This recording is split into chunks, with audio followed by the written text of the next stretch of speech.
Now let's turn our attention to the crucial aspect of governance, which is citizens' participation in governance. Experts believe the active involvement of citizens in the decision-making process and implementation of policies and programs affect their lives and the overall development of their society. However, citizen participation is mostly only felt during electioneering, as witnessed in the general election in Nigeria, in electing their preferred candidate into various positions whose decisions go on to impact on the lives of the electorate directly or indirectly. But what are their responsibilities beyond the election seasons, where most of them do not bother, or better still, understand their own roles as citizens of Nigeria? Evelyn is a media executive, policy analyst, and a member of the School of Politics, Policy and Governance Capstone Group. She joins me on the news to share their insights and discuss the importance of citizen engagement shaping the future of our society. Thank you so much for joining me on the news, Evelyn. Thank you so much, IB. It's good to be here. Right. So let's talk about citizen participation. Oftentimes when election is approaching, we tend to see people who get into the fray. Some will say they want to run for government. Others will always, do one or two things, especially in electing the governors. But then beyond that, what exactly is this concept of citizen participation in governance? Thank you so much. So just like it says participation, it really refers to involvement, and not just involvement that's passive, but also actively being involved. Like you rightly pointed out, there are two main forms of citizen participation in governance that we see, which is typically during the election cycle, where people show enthusiasm towards voting. Another one is the political debates that go on even more dominantly in the digital media space. So other than those two forms, you see lots of passiveness when it comes to actively participating.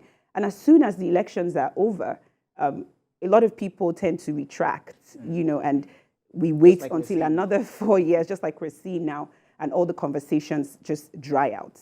But what we're doing is to sort of call out the need to actively keep the conversation going, and beyond the conversation, hold leaders accountable.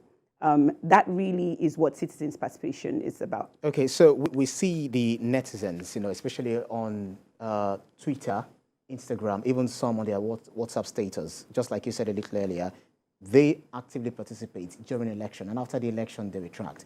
But what they are doing currently, we see the youth who are making contributions, who are analyzing what governments are doing, but you see that what they're saying is usually out of place. It doesn't really show they are well informed.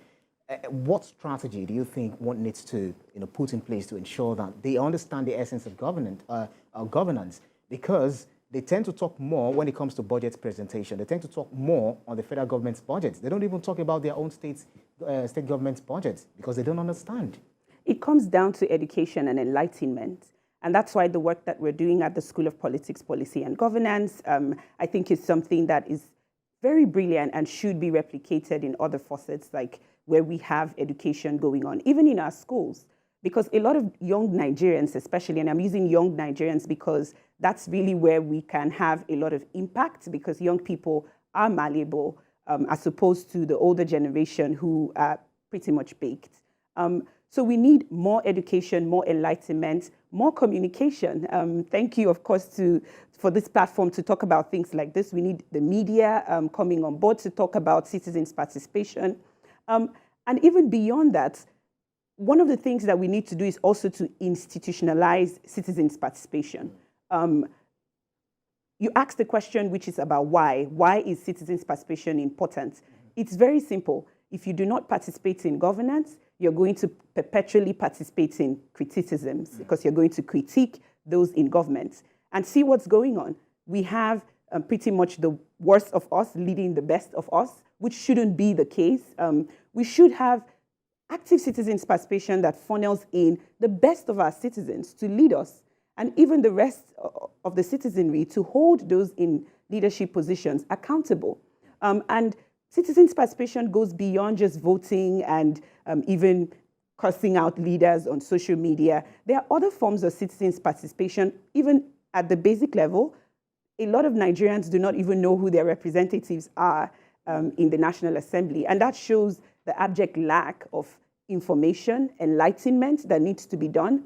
I'm excited about this work that we're doing at the SPPG. It's a research paper that has informed insights that presents a strategy for active citizen participation. Yeah, you talked about the media role, and we also have the CSOs who are also doing their own. Right. We've got the Yaga Africa, et cetera, et cetera. Do you think they are taking more advantage of this lacuna to ensure that people are well educated? Because we saw a lot of advocacies during the elections, but now it looks like the advocacies have actually come down. I would say yes, because I'm here. I'll say yes because I'm here. And I want to even point out, and this is not to patronize you, that while we were doing the research, one of the things we looked out for specifically were media platforms that were actively promoting these kinds of conversations. And TVC came on top. And I'm very happy to say that because I'm here now.